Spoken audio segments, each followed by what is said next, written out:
नमस्कार। आज हम इंडोनेशिया के बाली से आई एक थोड़ी चौंकाने वाली खबर पर गहराई से बात करने वाले हैं। बाली मतलब वो जगह जिसे हम अक्सर छुट्टियों और शांति से जोड़ते हैं, है ना? पर हाल ही में वहाँ एक गोलीबारी की घटना हुई है। हमारे पास इससे जुड़ी एक न्यूज़ रिपोर्ट है। तो आज हम समझेंगे कि आखिर हुआ क्या, कौन लोग इसमें शामिल हैं और इसके मायने क्या हो सकते हैं। तो हुआ ये कि मध्य जून 2025 लगभग आधी रात के आसपास बाली में गोलियां चलीं और इसमें ज़िवान रैडमिनोविक नाम के एक 32 साल के ऑस्ट्रेलियाई नागरिक की जान चली गई, गोली मारकर हत्या।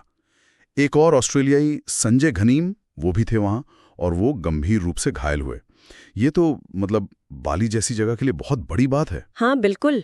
और घटना के बाद तेजी से एक्शन भी हुआ। इंडोनेशियाई पुलिस ने 3 ऑस्ट्रेलियाई नागरिकों को गिरफ्तार किया है। पुलिस ने अभी नाम तो पूरे नहीं बताए, बस उनके नाम के पहले अक्षर C, D और T ऐसे बताया है। इनमें से एक संदिग्ध तो बाली एयरपोर्ट के पास से ही पकड़ा गया, शायद भागने की तैयारी में था। अच्छा, पर मैंने सुना इसमें कुछ इंटरनेशनल एंगल भी है, जैसे बाकी दो को पकड़ने के लिए इंटरपोल की मदद लगी। ये इंटरपोल क्या है असल में और इसकी जरूरत क्यों पड़ी यहाँ? जी, इंटरपोल यानी इंटरनेशनल क्रिमिनल पुलिस ऑर्गेनाइजेशन, ये आप समझ लीजिए दुनिया भर की पुलिस के बीच एक तरह का तालमेल बनाता है। जब कोई अपराधी एक देश से भागकर दूसरे में चला जाता है तो इंटरपोल के जरिए ही जानकारी शेयर होती है और गिरफ्तारी में मदद मिलती है। इस केस में भी यही हुआ। 2 संदिग्ध इंडोनेशिया में नहीं थे, देश से बाहर थे, तो लोकल पुलिस ने इंटरपोल को अलर्ट किया और उनकी मदद से वो दोनों पकड़े गए। समझ गया। तो ये दिखाता है कि अपराध की जड़ें भले ही एक जगह हों, तार कहीं और तक जुड़ सकते हैं। बिल्कुल। तो ये कोई अचानक गुस्से में हुई लड़ाई नहीं थी। पुलिस का क्या कहना है इस पर? उनका क्या टेक है? पुलिस से देख रही है मामले को, पर हाँ, ये अभी सिर्फ शुरुआती थ्योरी है, पुख्ता तौर पे अभी कुछ कहा नहीं गया है। प्रेम प्रसंग या आपसी रंजिश सुनने में थोड़ा फिल्मी लगता है, लेकिन इंडोनेशिया के कानून के हिसाब से ये मामला बहुत संगीन हो सकता है ना? हाँ, ये बहुत ही सीरियस बात है। इंडोनेशिया में कानून काफी सख्त हैं, खासकर ऐसे मामलों में। अगर ये साबित हो जाता है कि हत्या पहले से प्लान की गई थी, पूर्व नियोजित थी, तो वहां मौत की सजा तक का प्रावधान है। तो अगर ये तीनों दोषी पाए जाते हैं, उन्हें बहुत गंभीर कानूनी परिणामों का सामना करना पड़ सकता है। ये सिर्फ एक क्राइम स्टोरी नहीं है, इसमें इंटरनेशनल लॉ और सजा का पहलू भी जुड़ा है। बाप रे, ये वो वाकई गंभीर है। अच्छा, थोड़ा इस घटना से हटकर देखें तो इसके बड़े लेवल पे क्या असर या मायने दिखते हैं?